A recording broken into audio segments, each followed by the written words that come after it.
Sudah 3 tahun aku menikah dengan Ulfa, kini aku memiliki seorang putri namanya Brinza. Kami hidup dengan bahagia. Ini semua karena Pak Tony. Oh iya, Pak Tony itu adalah direktur di kantorku bekerja. Aku adalah sopir pribadinya, sangat baik kepadaku. Beliau sering memberi lebih dari gajiku. Suatu ketika saat itu bisnis besar berhasil sesuai harapannya. Sungguh aku tak menyangka beliau memberikan sebuah mobil sebagai bonus kerjaku selama 5 tahun ini. Pak Tony memang baik, kurangnya namun aku kasihan padanya. Selama 10 tahun pernikahannya beliau belum juga mendapatkan seorang anak, karena itu hubungannya menjadi kurang baik dengan istrinya. Beliau selalu menyalahkan istrinya yang tak mampu memberikannya seorang anak.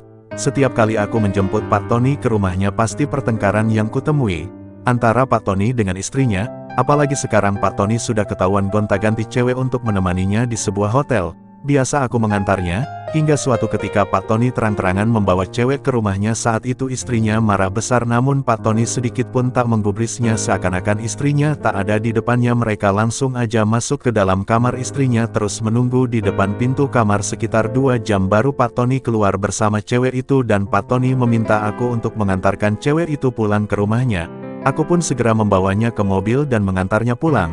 Keesokan harinya aku diminta Pak Tony untuk menjemput cewek yang berbeda lagi. Setelah alamat diberikan kepadaku, aku segera ke sana walau sebenarnya hatiku berat karena ini nantinya pasti akan menjadi pertengkaran lagi dengan istrinya. Baru sampai di depan pintu rumah Pak Tony, istrinya terdengar marah-marah, dan yang udah ngarep berapapun banyak cewek yang kamu tidurin pasti tak akan hamil karena kamu mandul, teriak istri Pak Tony yang terdengar begitu keras. Aku pun mengetuk pintu dan masuk ke dalam. Aku bisa membalas selingkuh asal kamu tahu, kata istri Pak Tony kepadanya. Namun Pak Tony tidak menggubris dan langsung masuk kamar bersama cewek yang baru saja kubawa. Di sini kau lihat, istrinya seakan tak berdaya untuk melawan selain dengan amarahnya. Tiba-tiba istri Pak Tony memintaku untuk mengantarnya keluar.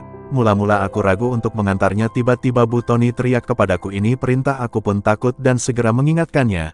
Aku segera membuka pintu belakang mobil, namun Bu Tony tak mau duduk di belakang. Aku coba bertanya minta diantar kemana, namun Bu Tony berkata jalan aja terus. Sekitar setengah jam perjalanan tiba-tiba Bu Tony meminta untuk memberhentikan mobil.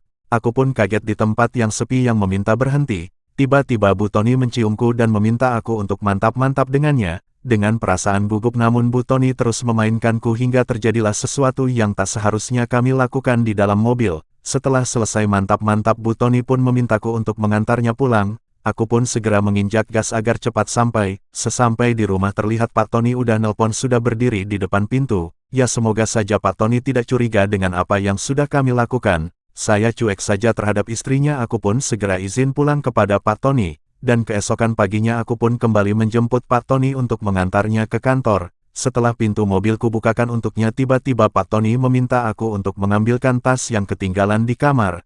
Aku pun berlari masuk menuju kamarnya. Setelah tasku ambil, tiba-tiba pintu kamar ditutup dari dalam. Ternyata istri Pak Tony meminta untuk mantap-mantap denganku. Namun aku menolaknya, tapi Bu Tony terus menciumku.